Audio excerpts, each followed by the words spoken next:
Hi, I'm Sophie. My partner for this lab was Ian, and today we're going to be discussing our lab 3 code for EC311. So the first part of the code we're going to be discussing is the VGA display. There were two modules we used for this. This is where we actually assign the squares for the project. So we first have to generate a strobe and then call on our original display module, VGA 640 by 480, that initializes everything.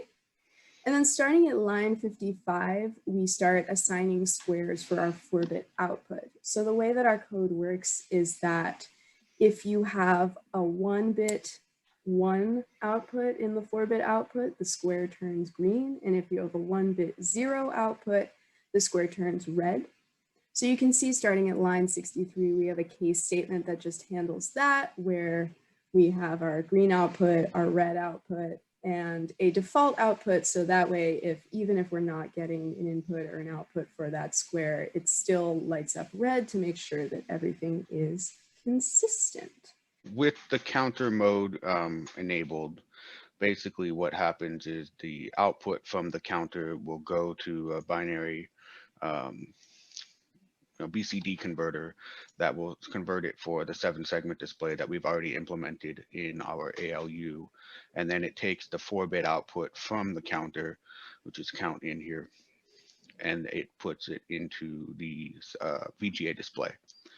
For the counter and the debouncer, which is also our counter, I have the slow clock as an input, and then the button input and the button output, essentially. So the clock divider divides the clock, feeds that into both the flip-flops, which take the input from the button, and then it links it to the input to the other flip-flop, and then assign the output to Q2 bar would be the the negate of Q2, which is the Q output for the flip-flop. So those two are then ANDed together for the button output.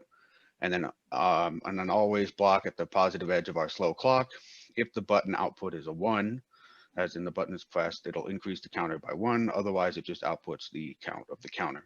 So what we decided to do for our project was to implement the addition of an VGA display and a button counter that counts up and then displays the count in decimal on the 7-segment display, and then also to have VGA display 4 squares that correspond to 4 bits of output, with the most significant bit being the brightest one in the upper left, and the least significant bit in the bottom right, which is the darker square. So it has the same ALU functionality. So if we have, the opcode will be displayed in hex if you do whatever that is. So I mean, it hasn't changed any functionality in that regard. So that still works. When you switch to output mode or ALU mode, so if we get remember which switch is which here. There we go. So 15, for example, our output will show 15 there too, which is a 4-bit. Now the latest addition for this version is we added display mode here. So now we flip this switch, and if you notice that I push the button, it'll count up. Also, if you notice, it's 8. So we'll have, push the button again, we get another bit, and then 10, 10, 11, 11, and so on.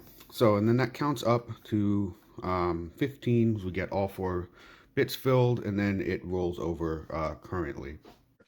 I was having a really hard time getting the bouncer to test or simulate correctly. We went through that.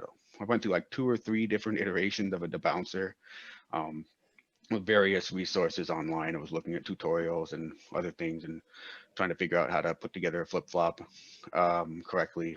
And eventually I just went with a basic one and tried pushing it to the board, and it worked.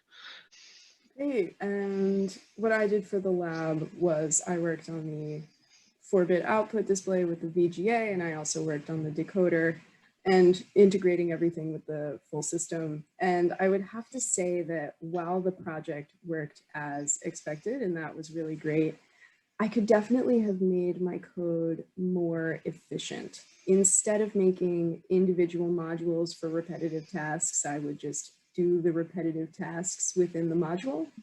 And I think that in the future, I would really like to compartmentalize my code, make it a lot cleaner, and that would really help our design style.